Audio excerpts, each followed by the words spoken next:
নিষিদ্ধ ড্ৰাগছৰ বিৰুদ্ধে জুৰি আৰক্ষীৰ সফল অভিযানত 5টা কণ্টেইনাৰ ভৰ্তি সন্দেহযুক্ত হেৰোইনসহ আটক এটা সৰবৰাহকাৰী এক গোপন সূত্ৰৰ ভিত্তিত জুৰিয়াৰ কাৱৈমাৰীত চলিছিল আৰক্ষীৰ অভিযান ধৃত কুখ্যাত সৰবৰাহকাৰী জুৰিয়াৰ কাৱৈমাৰীৰ নাজিমউদ্দিন বুলি জানিব পৰা গৈছে জব্দকৃত হেৰোইনখিনিৰ পৰিমাণ প্ৰায় 5 গ্ৰাম সম্প্ৰতি ধৃত সৰবৰাহকাৰীটোক আৰক্ষীয়ে জেৰা অব্যাহত ৰাখিছে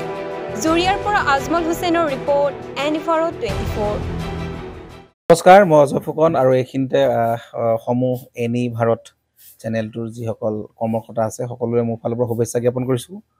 অসমৰ আসলতে সংবাদ জগতত নতুনকৈ আসলতে এটি আত্মপ্ৰকাশ ঘটিছে আমাৰ নিউজ চেনেল এনি ভাৰত আৰু এনি ভাৰতৰ এটা খুব ধুনীয়া এটা অনুষ্ঠান হ'বলৈ গৈ আছে সকলোৱে জানে আমাৰ সকলোৰে মৰমৰ হাৰ্টথ্ৰব জুবিন গাৰ্গৰ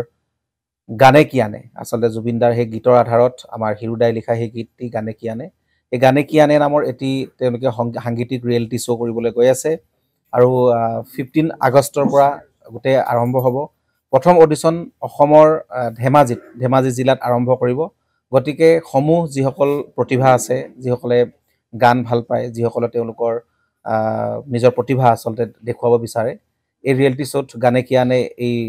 প্ৰতিযোগিতাত অংশগ্ৰহণ কৰক আৰু খুব ধুনীয়া আপোনালোকে সুবৰ্ণ সুযোগ লাভ কৰিব লগতে ইয়াতে পুৰস্কাৰ আছেই বিভিন্ন ধৰণৰ উপহাৰো আপোনালোকে লাভ কৰিব আৰু লগতে এগৰাকী প্ৰতিষ্ঠিত আসলে এগৰাকী শিল্পী হিচাপে অসমৰ সাংস্কৃতিক জগত আপোনালোক প্ৰতিষ্ঠা লাভ কৰিব গতিকে গোটেই অনুষ্ঠানটোলৈ মোৰ ফালৰ পৰা শুভকামনা থাকিল আৰু লগতে এই অনুষ্ঠানটোত আপোনালোকে অংশগ্ৰহণ কৰিব আমিও আছো আৰু সকলোকে আমি লগ পাম ধন্যবাদ